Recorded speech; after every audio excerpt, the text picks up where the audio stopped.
আল্লাহ পাক রব্বুল আলামিন বলেন, আল কারিআতু মাল কারিআ ওয়া মা আদরাকা মাল কারিআ। আল্লাহ পাক রব্বুল আলামিন বলেন, মহা বিপদ, মহা প্রলয়, মাল কারিআ, সেই মহা বিপদ আর সেই মহা প্রলয়, সেই মহা দুর্যোগ কি? ওয়া মা আদরাকা মাল কারিআ, বলা হয়েছে সেই মহা প্রলয়। হে রাসূল, সেই মহা প্রলয় কি? কোরআনুল কারীমে একটা বিষয় যদি আল্লাহ পাক রব্বুল আলামিন আদেশ করেন, বান্দাদের জন্য সেই বিষয়টা মানা ফরজ হয়ে যায়। কিন্তু আল্লাহ পাক রব্বুল আলামিন এই সূরার মধ্যে সেই মহাপ্রলয়, সেই কিয়ামতের সেই বিভীষিকাময় অবস্থার কথা তিনবার উল্লেখ করে মানুষদেরকে সতর্ক করে দিয়েছেন যে এমন একটা সময় আসবে, এমন একটা দিন আসবে, যেই দিন পৃথিবীর সকল কিছু ধ্বংস হয়ে যাবে। আল্লাহ পাক রব্বুল আলামিন বলেন, ইয়াউমা ইয়াকুনুন নাসু কাল ফারাশিল মাবসুস। এই দুর্যোগটা, সেই মহাপ্রলয়টা এমন একটা দিন হবে, সেই দিন মানুষগুলা বিক্ষিপ্ত পতঙ্গের মতো তারা উড়তে থাকবে। যেভাবে বাতির সামনে মশা মাছিগুলা যেভাবে উড়তে থাকে, উড়তে উড়তে তারা নিচে পড়ে মারা যায়, এইভাবে কিয়ামতের যখন ঘোষণা দেওয়া হবে, মানুষগুলা বিক্ষিপ্ত পতঙ্গের মতো এইভাবে উড়তে থাকবে। সুবহানাল্লাহ। তারপর বলতেছি কি অবস্থা হবে মানুষের। ওয়াতাকুনুল জিবালু কালইহনিল মানফুশ। আল্লাহ পাক রব্বুল আলামিন বলেন, পাহাড়গুলার কেমন অবস্থা হবে শুনেন। পাহাড়গুলা তুলা যেমনি ভাবে উঠতে থাকে, বালিকণা যেমনি ভাবে উঠতে থাকে, ওই পাহাড়গুলা তেমনি ভাবে বালুর মতো উঠতে থাকবে। সুবহানাল্লাহ। যদি পাহাড়গুলা এভাবে দুলু বালির মতো উঠতে থাকে, তাহলে আপনার যে বিল্ডিং রয়েছে, আপনার যে বাড়িঘর রয়েছে, আপনার বাড়িঘরের কি অবস্থা হবে? এখন তো আপনি তো আপনার বাড়িঘরের জন্য মসজিদে আসতে আপনার কষ্ট হয়ে যায়। সারাক্ষণ আপনি ঘরের পিছনে সময় দিতে আছেন, মনে হয় যে আপনি ঘর নিয়ে এটাই কবর যাবে।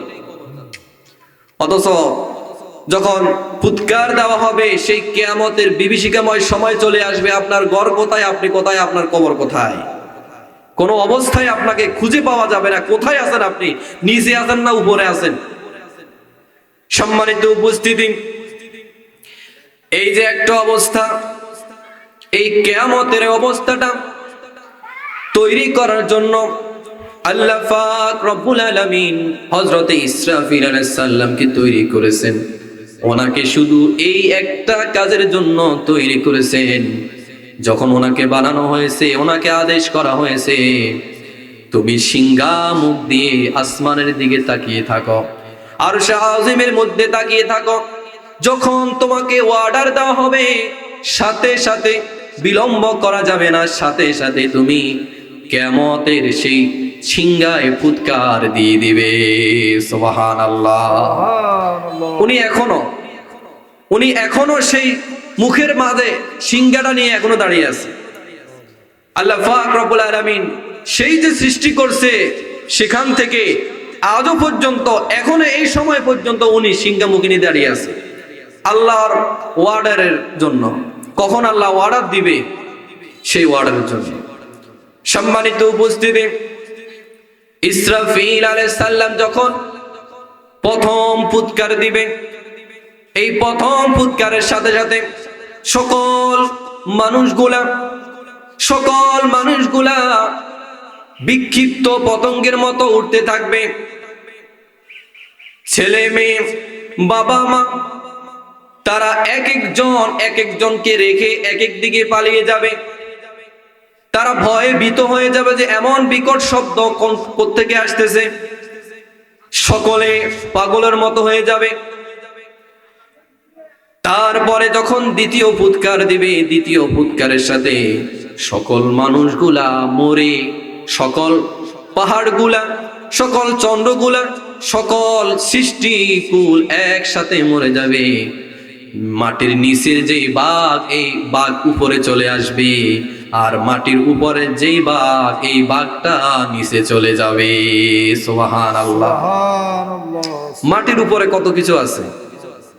মানুষ শ্রেষ্ঠ জাতি, এই মানুষগুলার অবস্থান হবে মাটির নিচে, আর মাটির নিচে যেগুলো আছে এগুলা চলে আসবে উপরে।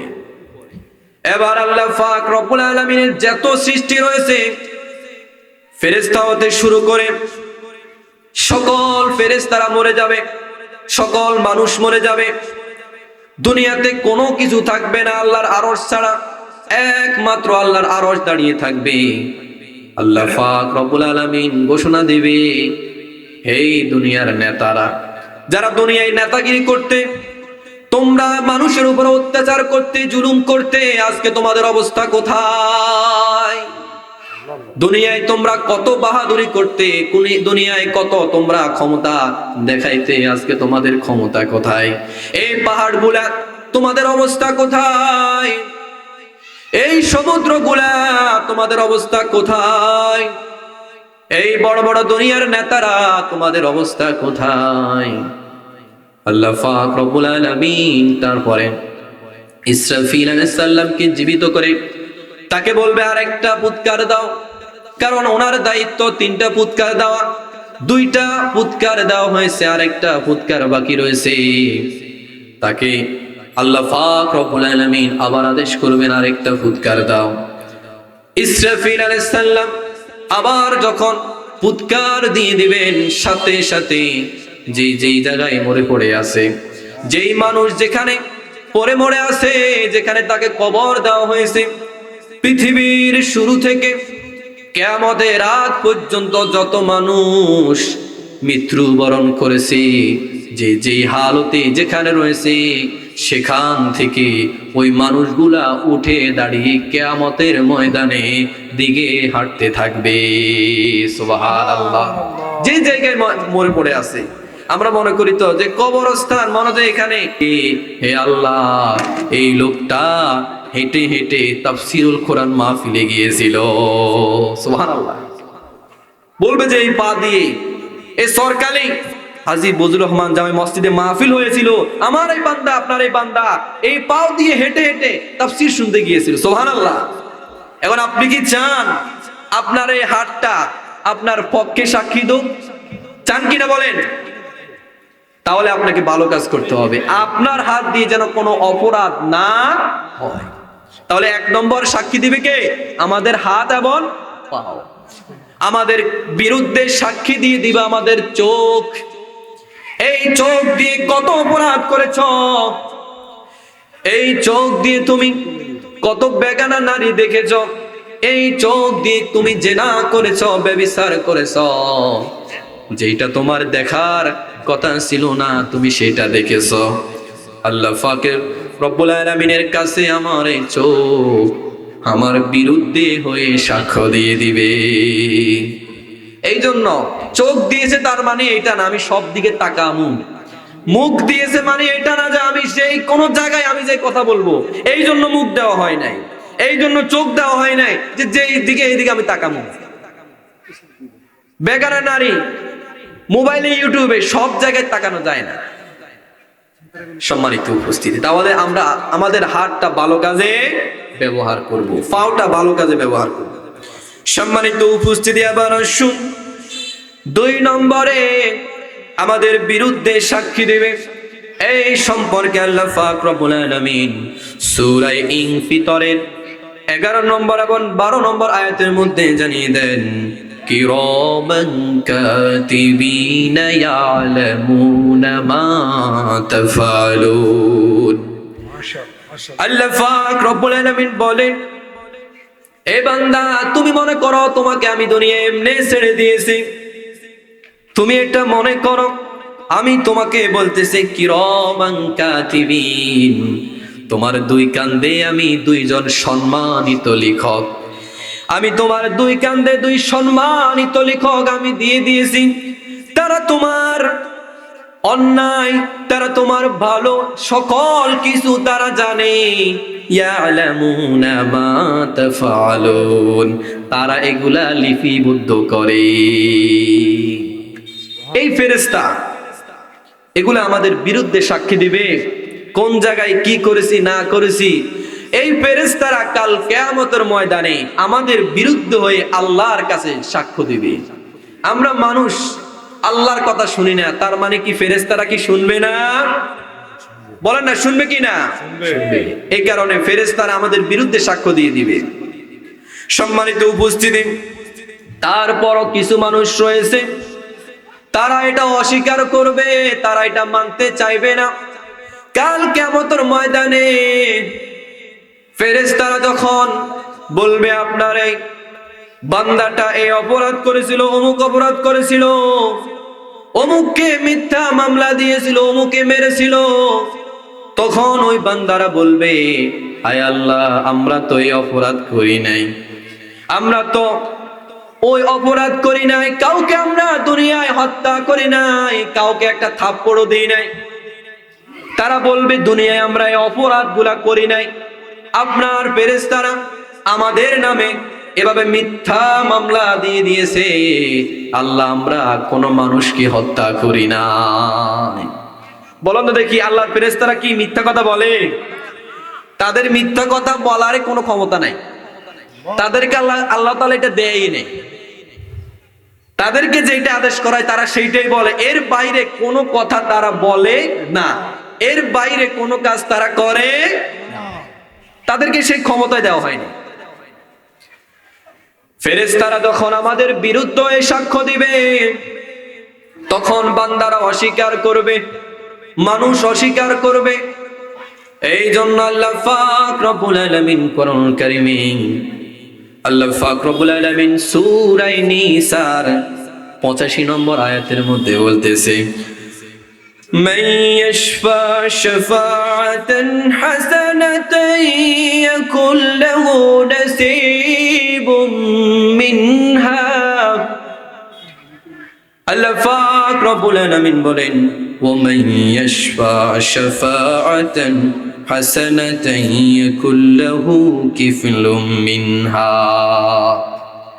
কেউ যদি কোনো ভালো কাজের সুপারিশ করে তাহলে তার জন্য একটা অংশ থাকবে, আবার কেউ যদি কোনো অন্যায় কাজের সুপারিশ করে তার জন্য গুনাহেরও একটা অংশ থাকবে।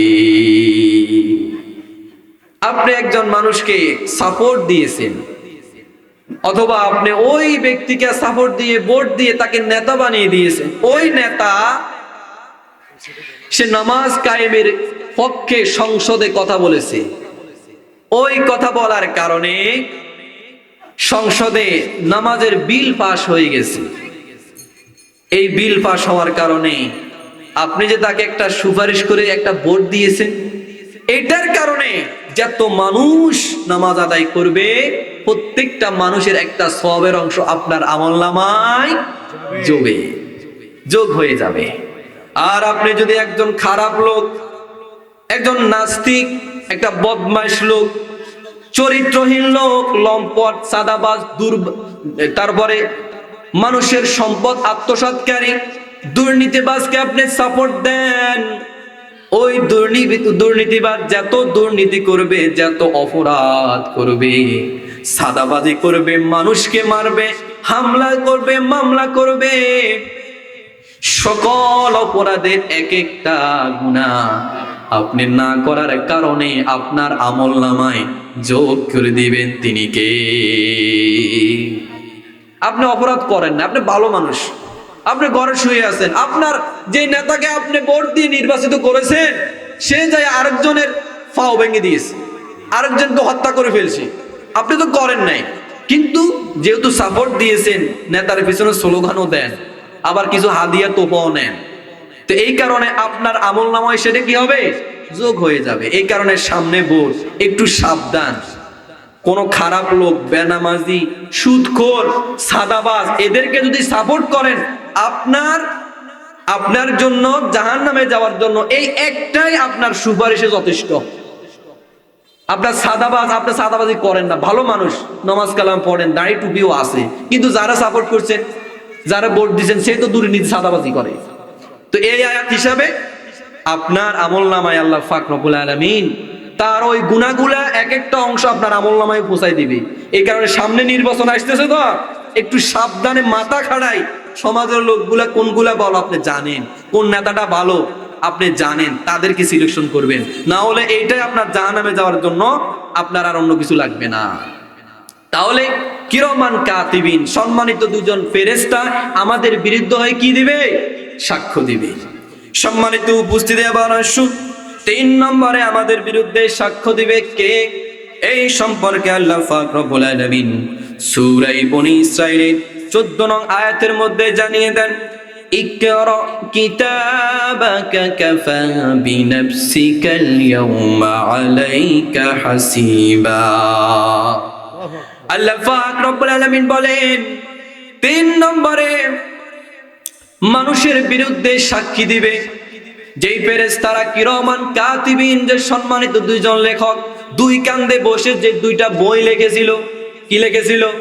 2টা কিতাব লিখেছিল। ওই কিতাবগুলো আপনার সামনে দেওয়া হবে যে পড়ো, আজকে তোমার এই বই তুমি নিজে পড়ে নিজে ডিসাইড করো তুমি কি জান্নাতি না জাহান্নামী। তোমার 2 কান্দে 2 ফেরেশতা লিখতে আছে, ফেরেশতারা তো বলবে যে আল্লাহ এটা করছে। এবার যে 2টা বই, এই 2টা বইও তোমার সামনে দেওয়া হবে সাক্ষী হিসাবে, দেখো তুমি যে অপরাধ করছো, দেখো তুমি কি অপরাধ করছো। আর বলে দিবে ইকরা কিতাবাক, আজকে তোমার কিতাব পড়ার জন্য তুমি নিজে যথেষ্ট, পড়ো তোমার বইটা তুমি। কাফা বিনাফসিকাল ইয়াউমা আলাইকা হাসিবা, তোমার হিসাব নিকাশ নেওয়ার জন্য তুমি নিজে যথেষ্ট, তোমার বিবেক আছে, বুদ্ধি আছে, তুমি নিজে ডিসাইড করো। তুমি যে অপরাধগুলো করছো, মানুষকে হত্যা করছো, তুমি নিজে বিচার করো তুমি কোথায় যাবে, জাহান্নামে না জান্নাতে যাবে। তাহলে 3 নম্বরে আমাদের বিরুদ্ধে সাক্ষী দিবে কে? কিতাব। কিতাব আমাদের বিরুদ্ধে সাক্ষী দিয়ে দিবে। আর 4 নম্বরে আল্লাহ পাক রব্বুল আলামিন সূরা জিলজালের 4 নম্বর আয়াত এবং 5 নম্বর আয়াতের মধ্যে জানিয়ে দেন, ইয়াউমা ইদিন তুহাদ্দিসু আখবারহা, সেই দিন পৃথিবী তার নিজের ওপর সকল সংগঠিত যে অপরাধ, এই অপরাধগুলা বর্ণনা করতে থাকবে। পৃথিবীর উপরে আপনি যেই কোনো জায়গায় যেই যে অপরাধ করেছেন, ওই জায়গাটা আপনার বিরুদ্ধে হয়ে সাক্ষ্য দিবে। তারা বলবে যে সরকারের এখানে তাফসীরুল কোরআন মাহফিলে এই মানুষটা আসছে, আল্লাহ ওনাকে মাফ করে দেন। আবার বলবে যে আপনার এই বান্দা বাটপার, সিটার, লুচ্ছা, বদমাইশ, এই নেতাদের পিছনে যায় এভাবে স্লোগান দিয়ে অমুক ভালো মানুষকে ফিটে তাকে তার পাথর দিয়ে তাকে হত্যা করছে, ওই জমিনটা আপনার আমার বিরুদ্ধে হয়তো বা সাক্ষী দিয়ে দিবে। এরকম ঘটনা দেখছেন না? পাথর দিয়ে দিনে দুপুরে জনসম্মুখে মানুষকে মারা হয়েছে, তো ওই জমিনটা, ওই পাথরটা, সেও তো একটা বস্তু। সে বলবে যে আল্লাহ আমাকে দিয়ে মারা হয়েছে, তাকে এই জমিনে মারা হয়েছে, আপনার আমার বিরুদ্ধে চলে যাবে। আপনার নেতা করেছে, আপনি করেন নাই, কিন্তু আপনি যে সাপোর্ট করেছেন নেতাকে, আপনার নেতাই আপনাকে ঠেলে ঠেলে জাহান্নামে নিয়ে লাথি মারি পালাবে আপনাকে। বুঝবেন তখন কি মজা। সম্মানিত উপস্থিতি, পৃথিবী, জমিন আমাদের বিরুদ্ধে ওই সাক্ষী দিয়ে দিবে কোথায় কি অপরাধ করেছে। তারপরে বলতেছে বিআন্না রাব্বাকা আওহা লাহা, জমিন তো আর এমনি এমনি সাক্ষী দিবে না। জমিনকে সাক্ষ্য দেওয়ার জন্য বলবে কে? আল্লাহ আদেশ করে দিবে, জমিন তোমার উপরে যে অপরাধগুলা সংঘটিত হয়েছে আজকে সুন্দরভাবে তুমি এটা বর্ণনা করে দাও। যেই যেই জায়গায় অপরাধ হবে, যেই জায়গায় খারাপ কাজ হবে, সেই জায়গার মাটিগুলা সেই জায়গা যেটার উপরে আপনি থাকেন, এই বেঞ্চের উপর বসে যদি আপনি কোনো খারাপ কথা বলেন, কোনো বাজে কথা বলেন, কোরআন হাদিসের বিরোধী কোনো কথা বলেন, এই চেয়ার, এই টেবিল, এই জমিন কাল কিয়ামতের ময়দানে আপনার আমার বিরুদ্ধে হয়তো সাক্ষী দিয়ে দিবে। আল্লাহ পাক রব্বুল আলামিন তারপরে বলেন, ইয়াউমাইযি ইয়াসদুরুন নাসু আশতাতাল লিয়ুরাউ আমালাহুম। অনেক কিছু আছে দেখবেন, জায়গা আপনার, কাগজও আছে, সব কিছু আপনার, কিন্তু উনি মানে না, উনি বলে এটা আমার, উনি বলে যে এটা আমার। তো দুনিয়া যেমনি ভাবে কথা মানে না, তেমনি ভাবে কাল কিয়ামতের ময়দানে এত কিছু সাক্ষ্য দেওয়ার পরেও বান্দারা মানতে চাইবে না। এবার আল্লাহ পাক রব্বুল আলামিন বলেন, সেই দিন মানুষগুলা দলে দলে বিভক্ত হয়ে যাবে, বেরিয়ে আসবে তাদের কবর থেকে। আর তারা যে কর্মগুলা করেছিল, তারা যে অপরাধ করেছিল, তাদেরকে এগুলা ভিডিও আকারে দেখানো হবে, ভিডিও আকারে দেখানো হবে। আরো 30 বছর আগে ভিডিও ক্যামেরা, ভিডিও মোবাইলে কি হয়, তারপরে সবকিছু আমরা মুহূর্তের মধ্যে দেখতে পাই। আগে 50-60 বছর আগের কোন একটা মানুষকে যদি আপনি এখন উঠায় আনি, তাকে আল্লাহ যদি তাকে সেই ক্ষমতা দেয়, কবর থেকে উঠায় আনি জিজ্ঞাসা করেন যে ভিডিও মোবাইল দেখো, কত সুন্দর করে এখানে ভিডিও দেখা যায়, সে পাগল হয়ে যাবে, তুই এটা কোন থেকে আসছে। কিন্তু এখন জামানায় আপনার অস্ট্রেলিয়া কি হয়, ভারতে কি হয়, তারপরে চীনে কি হয়, মুহূর্তের মাধ্যমে মোবাইলে খবর চলে আসে। তো এই দুনিয়ায় যদি মুহূর্তের মধ্যে খবরগুলা আমাদের কাছে চলে আসে, আরো 1 বছর আগে কি হয়েছে না হয়েছে সবকিছু যদি ভিডিও আকারে দেখানো যায়, আরো 10 বছর আগে কি হয়েছে এটা ভিডিও আকারে যদি দেখানো যায়, তাহলে আল্লাহ কি আমাদের অপরাধগুলা ভিডিও আকারে দেখাতে পারবে না? বলে না, পারবে কি না? পারবে। এই কারণে সাবধান হয়ে যান, সেই জায়গায় যায় আপনি মাতবুরি করিয়েন না। ভালো মানুষগুলা থাকে জেলে আর খারাপ মানুষগুলা থাকে বাইরে। মদখোর, জুয়াখোর, চাঁদাবাজ, দুর্নীতিবাজ, দর্শনকারী তারা থাকে জেলের বাইরে, আর আলেম ওলামা হক কথা যারা বলে তারা থাকে জেলের ভিতরে। এটা কেমন ইনসাফ টাইম হলো? ডিজিটাল বাংলাদেশে যদি এই অবস্থা হয়, তাহলে আনডিজিটালের কি অবস্থা? সম্মানিত উপস্থিতি, আমাদেরকে একটু হুঁশিয়ার থাকতে হবে, কারণ আমাদের বিরুদ্ধে এই 60টা সাক্ষ্য আল্লাহ নিজে রেডি করে রাখবো, আল্লাহ নিজে প্রস্তুত করে রাখবো। কারণ আল্লাহ হচ্ছে বিচারক, আল্লাহ বিচার করবেন। দুনিয়ার বিচারের মধ্যে ঘুষ দিয়ে বাঁচা যায়, কিন্তু আল্লাহর বিচারের মধ্যে ঘুষ চলে না। আল্লাহর বিচার হবে কোরআন দিয়ে, আল্লাহর বিচার হবে আপনাকে ফেরেশতার মাধ্যমে, আল্লাহর বিচার হবে কিতাবের মাধ্যমে, আল্লাহর বিচার হবে কাল কিয়ামতের ময়দানে হাজার হাজার কোটি কোটি মানুষের সামনে। আপনি একটা অপরাধ করলে কয়েকটা মানুষের সামনে বললে আপনি লজ্জাবোধ করেন, কিন্তু আপনি দুনিয়ায় যে অপরাধ করেছেন, আপনি ঘুষ দিয়ে পার হয়ে গেছেন, কাল কিয়ামতের ময়দানে কোটি কোটি বিলিয়ন ট্রিলিয়ন মানুষের সামনে, সকলের সামনে আপনার বিচার করা হবে। তখন আপনি কি করবেন? দুনিয়া হতবা কিছু ঘুষ দিয়ে বাঁচিয়ে গেছেন, কিন্তু হিয়ানে তাহলে কি হবো? হিয়ানে কি ঘুষ চলবো? সেখানে ঘুষ চলে না, সেখানে একটা জিনিস চলে, সেটা হচ্ছে আপনার আমল। আপনার আমল চলবে, আপনার সেখানে কথাও তো চলবে না, কারণ মুখের মধ্যে তো তালা, মুখের মধ্যে কি তালা মারাম, কথাও চলবে না। সেখানে চলবে প্রমাণ, দলিলাদি, কিতাব, বই, এগুলা ফেরেশতারা আপনার বিরুদ্ধে চলে যাবে। বাঁচার কোনো রাস্তা নাই তো ভাই। তো আমি যেহেতু ধরা খেয়েই যাব, মৃত্যুর পরে আমরা বলি যে মৃত্যু হইলে মনে হয় যে ভালো হইব। আরে ভাই, মৃত্যুর আগের জীবন আর মৃত্যুর পরের জীবন আকাশ পাতাল তফাৎ। অনেক মানুষ মৃত্যুর সময় যখন মালাকুল মাউতকে দেখবে, সে এত ভীতু হয়ে যাবে, এত ভয় পেয়ে যাবে, সে বলবে আমাকে আরো একটু অবকাশ দাও, আমার যত সয় সম্পত্তি রয়েছে আমি সকল কিছু দান করে দিয়ে আমি সলেহ বান্দা হয়ে যাব, আমি ভালো হয়ে যাব, আমি ভালো হয়ে যাব, নামাজ পড়বো, আমাকে একটু সময় দেন, একটু চ্যাটটা একটু চাইন করে দিয়ে আমি আল্লাহ রাস্তায় কিছু দান করে দিই। ওয়ালাই ইউআখিরাল্লাহু নাফসান ইযা জাআ আজালুহা, নির্দিষ্ট সময় যখন উপস্থিত হবে বান্দাকে এক সেকেন্ডের কম সময়ও কি দেওয়া হবে না, অবকাশ দেওয়া হবে না। এই জন্য ভাইরা, মৃত্যুর পরে ভালো হই লাভ নাই তো, আপনাকে ভালো হতে হবে মৃত্যুর আগে। মৃত্যুর সময় আফসোস করে লাভ নাই, সবকিছু দান করে দেব, মৃত্যুর সময় বলে লাভ নাই। মৃত্যুর আগে আপনাকে দান করে ভালো হতে হবে। মৃত্যুর সময় আপনি বলবেন আমি ভালো হয়ে যাবো, আমি সলেহ বান্দা হয়ে যাবো, তখন ভালো হয়তো লাভ নাই, কারণ খেল তো খতম। আজরাইল যখন সামনে চলে এসেছে খেল খতম, আপনি তখন ভালো হয়েও লাভ নাই।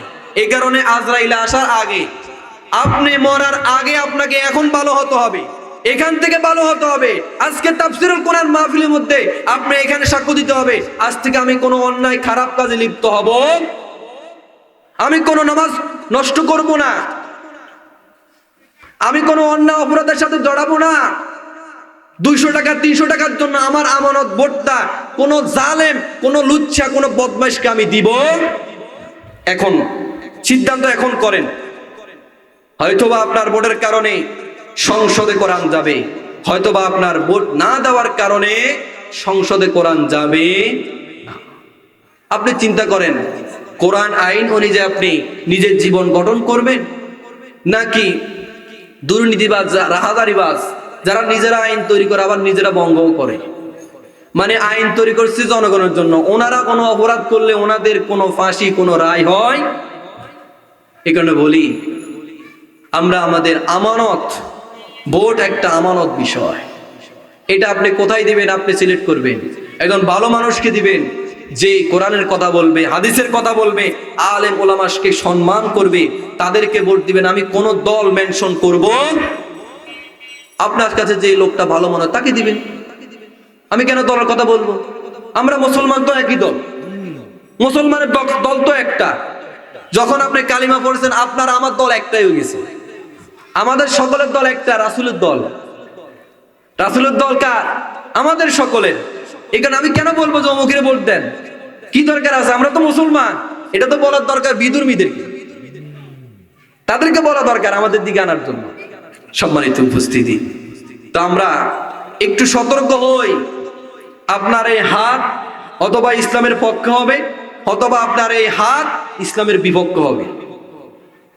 আপনার এই পাও অথবা ইসলামের পক্ষে হবে, অথবা আপনার এই পাও ইসলামের বিপক্ষে হবে।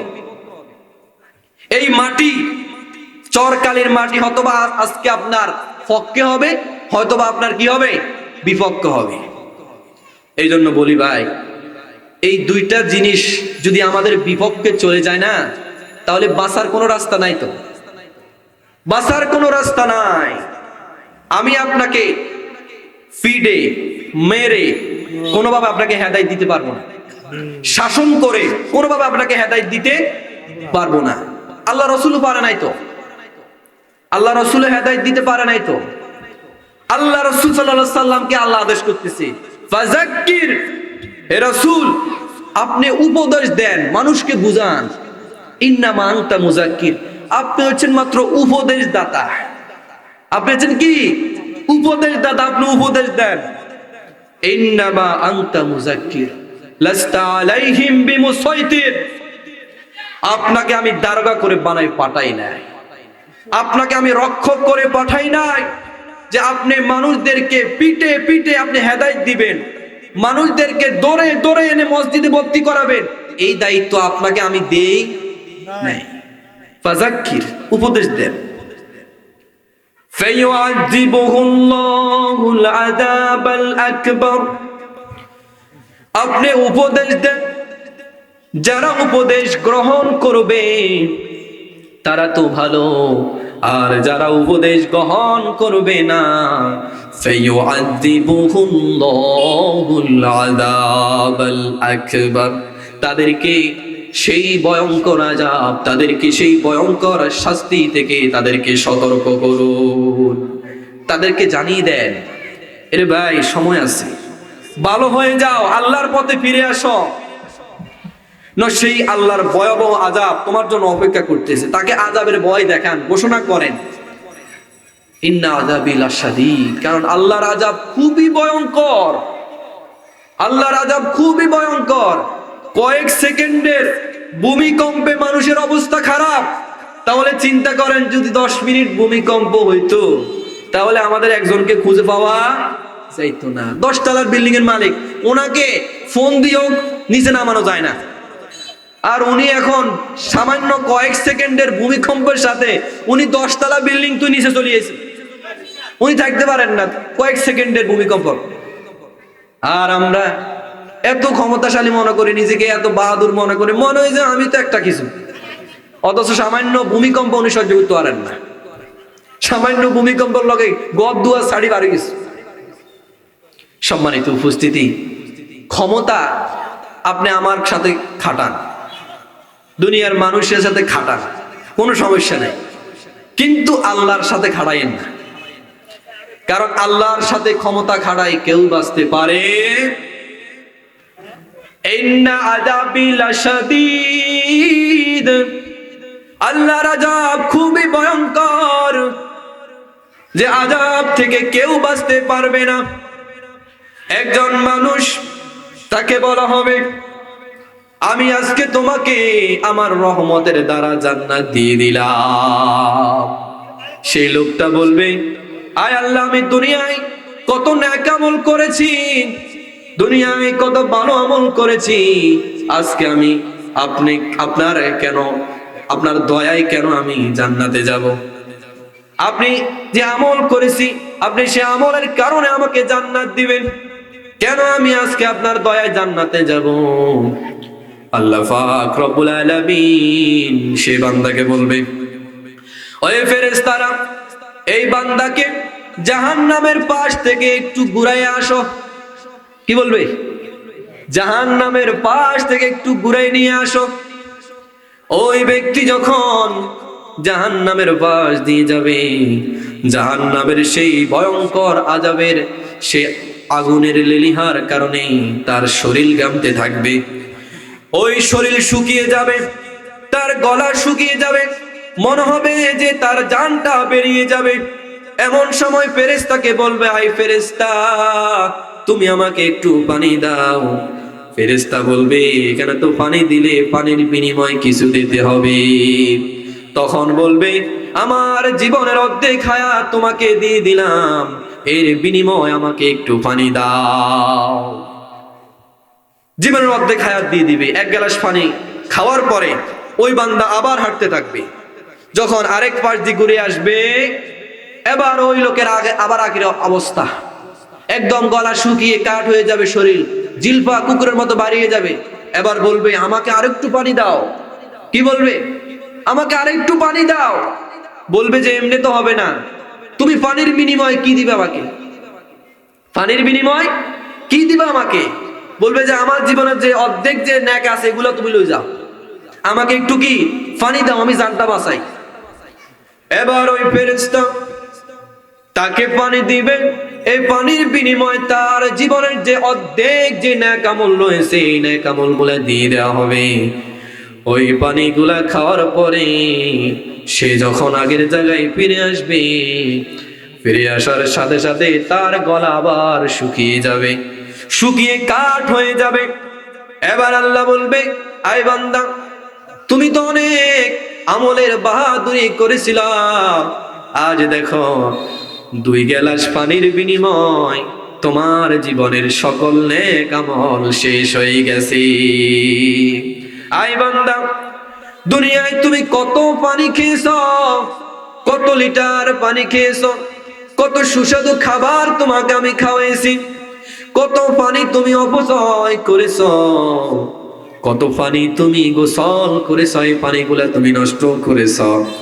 যদি আমি প্রত্যেকটা পানির হিসাব ধরি, বান্দা তুমি বাঁচতে পারবে না, তোমাকে জাহান্নামে যেতে হবে। আমি যদি পানির হিসাব নিই তুমি ধরা খেয়ে যাবে বান্দা। এবার সে কাকুতি মিনতি করবে, আল্লাহ আমি বুঝতে পারি নাই যে এই পানিগুলার কারণে আমার এতগুলা নেক শেষ হয়ে যাবে, আমি বুঝতে পারি নাই। আল্লাহ আপনি আমাকে আপনার দয়া দিয়ে জান্নাতে দেন, আল্লাহ আপনি আমাকে বাঁচান। সেই দিন বলবে ইয়াউমা ইয়াফিরুল মারউ মিন আখি ওয়া উম্মিহি ওয়া আবি, সবাই বলবে ইয়া নাফসি ইয়া নাফসি, আমাকে বাঁচাও আমাকে বাঁচাও আমাকে বাঁচাও, ইয়া নাফসি ইয়া নাফসি করতে থাকবে।